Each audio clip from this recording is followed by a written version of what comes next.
Welcome back. Episode 31, Shark Talk. Man, we are turning these out, and I've got another all-star starter to my left.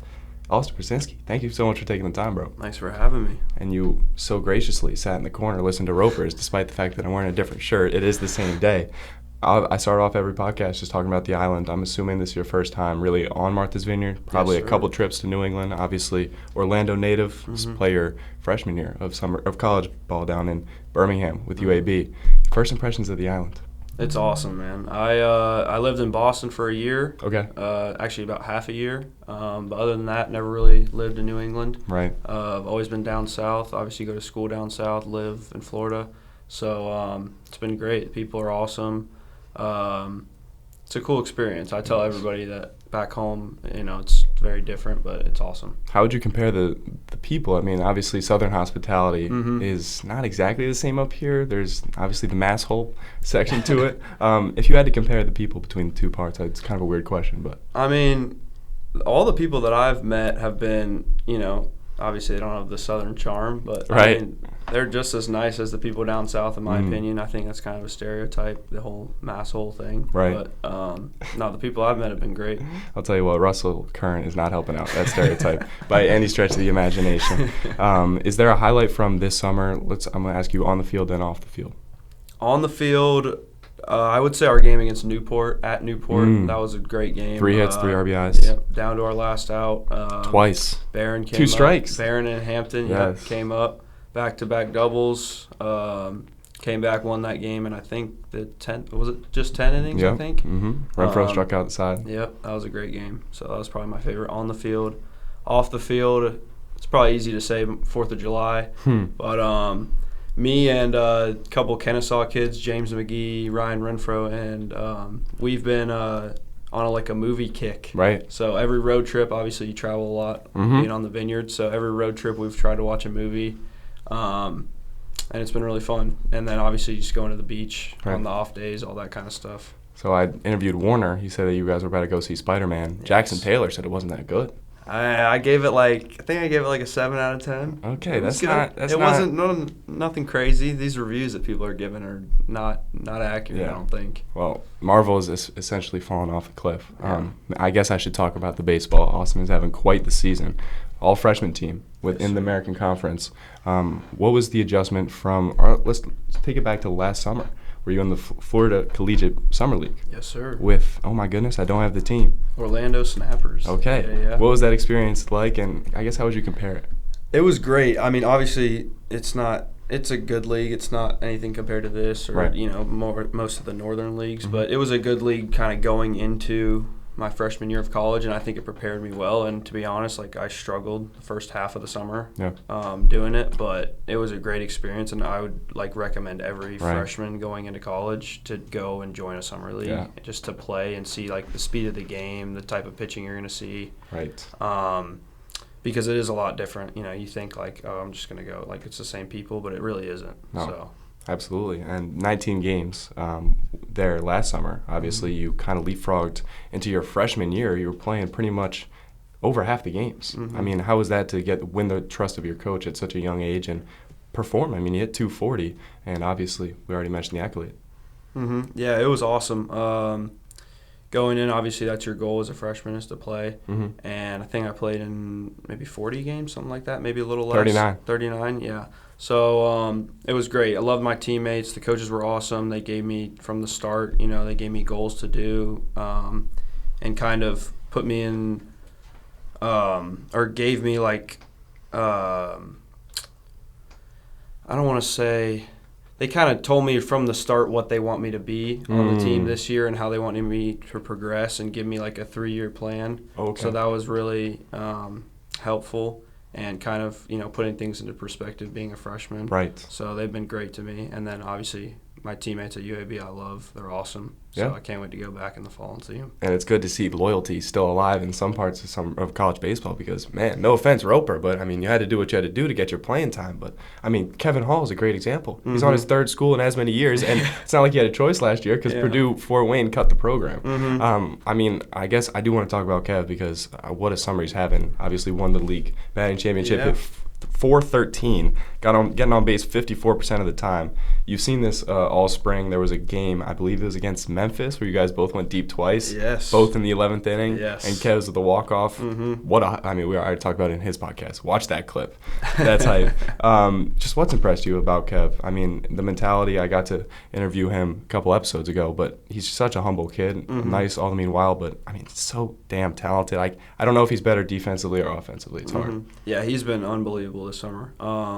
Me and him are in the same host family. We share a room together, so obviously I've spent a lot of time with him. And he's a great guy, man. He's super selfless, goes about his business the right way, and he's a lot of fun to be around. Absolutely. All right, I want to talk about some more Sharks, the pitching staff. Obviously, I love the catcher perspective because you have to form a relationship with these guys, especially in summer baseball. It's on the fly. I mean, you might be figuring out signs mid-game sometimes. What pitcher has impressed you the most? It's another easy answer, but I gotta say Renfroe. Really? I mean, just from pure pitching, like his stuff, him and Waterman. Yeah. I mean, from the back half of the bullpen, I tell a lot of people, like, once we get to the 7th with the lead, like, it's pretty much over from there. Absolutely. But other than that, Cal, who's not with us anymore, I loved to pick his brain when he was here about just his routine because it's very structured when he's starting. Yes. You know, he has it down to the minute, and he's very into visualization and things like that. Yes. I think he's majoring in something psychology at school. So he's I love to pick his brain when he was here about all the things that goes into his start. Yeah, absolutely. And he stayed longer than he had to. He faced 365 batters in the spring season, 84 full innings, and he came and almost pitched 20 full here. I guess nastiest pitch you've caught from a Sharks pitcher this summer. Oof. And hard not to go with the Renfroe splitter from my perspective. Yeah, I would say Renfroe's cutter. Really? He calls it a cutter, but it's more up and down. It's a weird pitch because he's got a high slot and it kind of goes straight down, and it's just like, I don't know. I don't want to say it's like a unicorn pitch, but it's weird. I've never really caught anything like it. All right. Well, I just been able to hit it clearly. It's clearly not. I mean, he's allowed I think one run. His ERA is below .5, leading the league in saves. Obviously, this is a crazy talented summer squad. I'm going to kind of want to repeat the question I asked Roper. Obviously, extremely talented guy. You didn't have to sacrifice the every other day. You and McGee were splitting time for the pretty much all of June, if it was not all of the month. Just how are you able to selflessly kind of take a back seat and realize that to really develop, I guess sometimes you have to, watch from the sideline? Yeah, I think it's kind of been a blessing in disguise, to be honest, because when we were switching off, one of the biggest things in my exit meeting in spring was that I needed to get bigger and stronger for the next season. So, not playing every day has actually kind of been good for me to get in the weight room and be able to do that kind of stuff, eat well, and been able to put on weight. So that's actually been good. And you've been enjoying the Y? Yes. Not too bad. It's packed in there. Not too bad, yeah. There's pretty much 2 usable gyms on this island. One of them is in Oak Bluffs, and it's tiny. So happy that you are getting the discount over at the Y. What's your favorite beach on the island? I like State Beach. State. Yeah. Can't go wrong. Bridge. Love to jump off Jaws Bridge. Man, So and I'm so happy. Wrong. I'm so happy you didn't call it Jaws Beach. I know. Shaheen's catching a lot of strays today, but my Lord, how hard is it to realize that it's called State Beach? All right, obviously I want to talk about AJ, your dad, who played 19 years in the bigs. I was petrified to interview him. My Lord, those 48 hours leading up, some of the most nervous. But it's because watching him with foul territory, I mean, obviously such a straight-up guy, very, very matter-of-fact, and not afraid to fire back. Obviously, he kind of, took on like a villain-esque persona. You're kind of the opposite of that, I'd say. I don't really have a question there, but, I mean, is that just like being raised by him, like getting tired of the same tone? No, it was like, I mean, obviously that's how he had to play. Like, that was what got him, 162 games in the MLB season. You got to find some motivation eventually. So, like, when you get to the dog days, he makes jokes that he had to make up excuses to hate the other team. Really? Because that's what got him up, and that's what made him, want to play every day. Right. And I don't know, it might be from my mom, but I just don't have, that's not how I play. Yeah. Like, I like to tell people that he kind of thought of it as him versus the pitcher, and I kind of think of it as me versus myself, if that makes sense.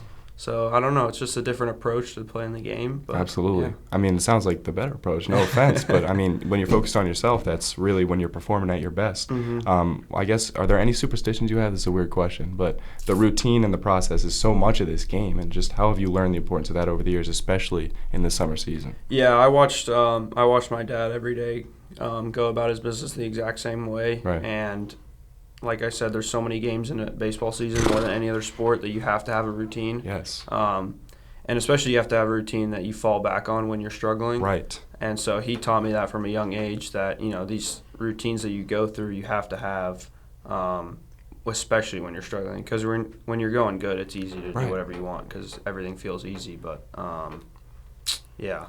Routines are everything. Absolutely. And obviously, growing up in the clubhouse has helped with your baseball IQ. We already talked about the defense last episode. It's big part of the reason why you started for the Southern Division at the backstop position. Is that the greatest pride you take in your game is the defense? I think so, yeah.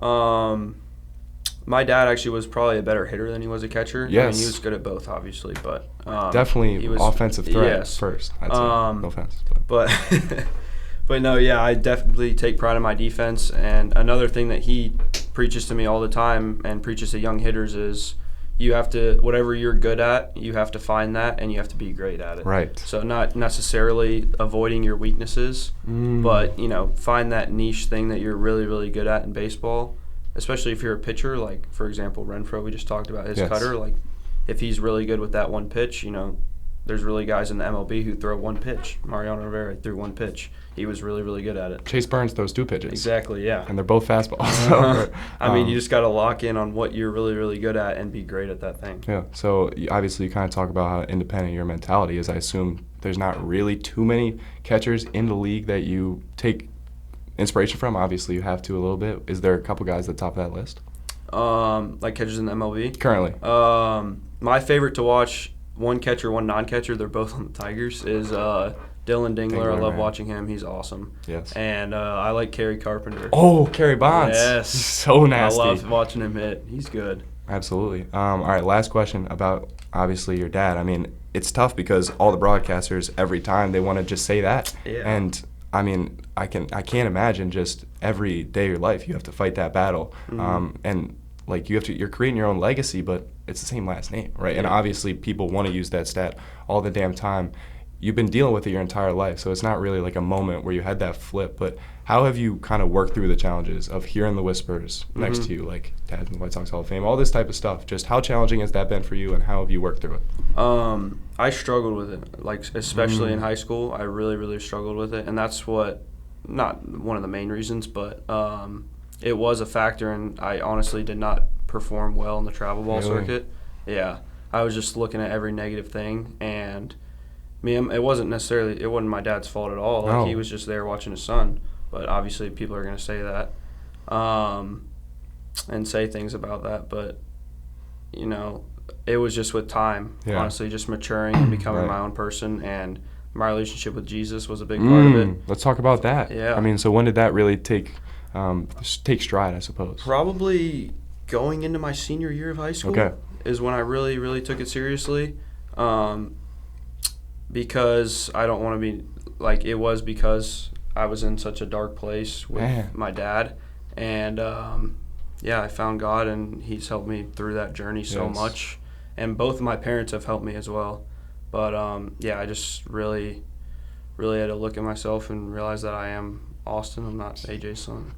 Yeah. Man, that's so well said. And vulnerability is such a big part of this podcasting world. Obviously, natural. I mean, I guess. When the question I'm looking for is, Kevin Hall was talking about how strong the religion is with the Blazers. Yes. That obviously helped foster that, I assume. Yeah. So I already had a strong relationship as I went into college, but being in the South, a lot of people share the same beliefs as me. And so we had Bible study all the time. We had a team chaplain on the team. Yeah. Every Sunday, we play Friday, Saturday, Sunday. So every Sunday before the game, we would have like a little hour-long speech from our chaplain. We'd go to church all the time together in the fall. Whenever we could. So, it was a big part of our team, Super cool to hear. This was an incredible podcast, man. One of the best so far to date.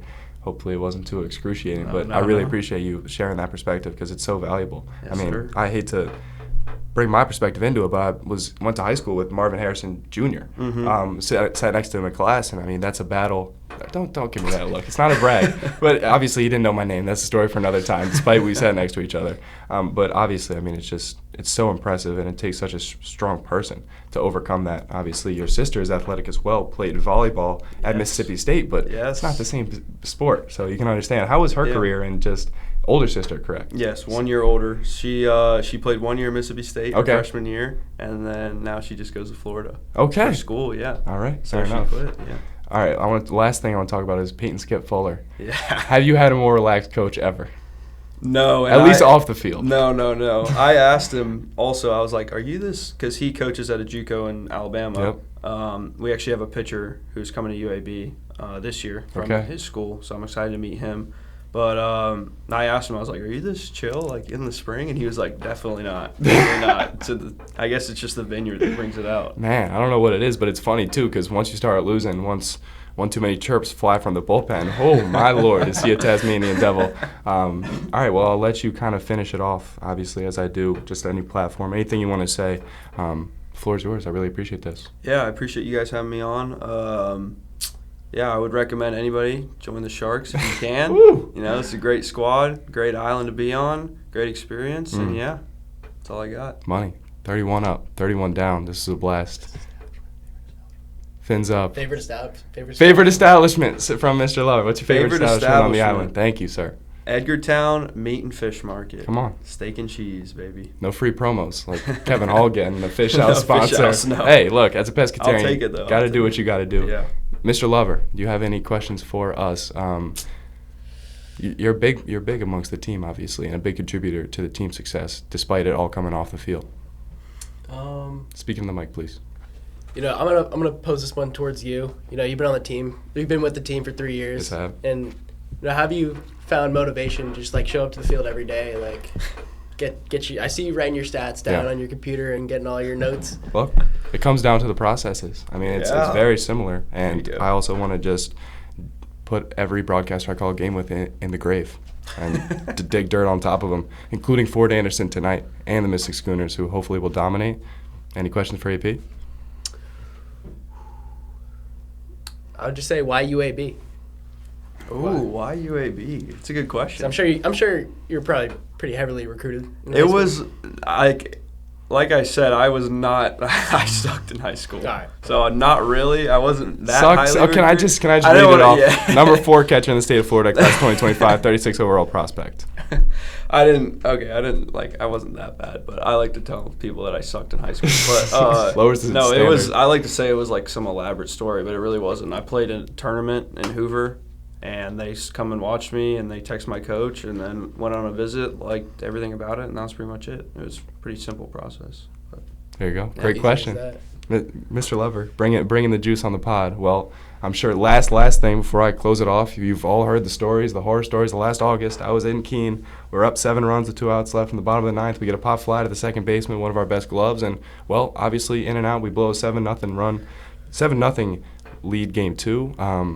I just am saying this to help motivate you to help us bring a championship back to this Shark Tank, because you can tell the people need it badly, and that hurt. I mean, it's summer ball, but that still sticks with me. Yeah. Yesterday we got rained out, obviously. Right. So we were, me, James, and Renfro were about to watch a movie. We were about to watch Dune. Okay. And we actually watched both of the highlight games. No way. Of Game 1 and Game 2, because we were like, what happened last year? Oh, my God. And so, yeah, we're ready to go. We're not letting that happen again. No, we're not at all. And last little fun story for behind the scenes, because this broadcaster's not in the league anymore. After he goes, swing and a drive, we're done. Punch me in the shoulder, goes, get out of my way, I need to celebrate. So you want to talk about motivation? Don't let us go. Keen's not even in. Anyways, I'm made this about myself. Great job, Liam. This is fun, though. AP, I appreciate you. Let's go win a damn championship. Let's do it. Fins up. Fins up, baby.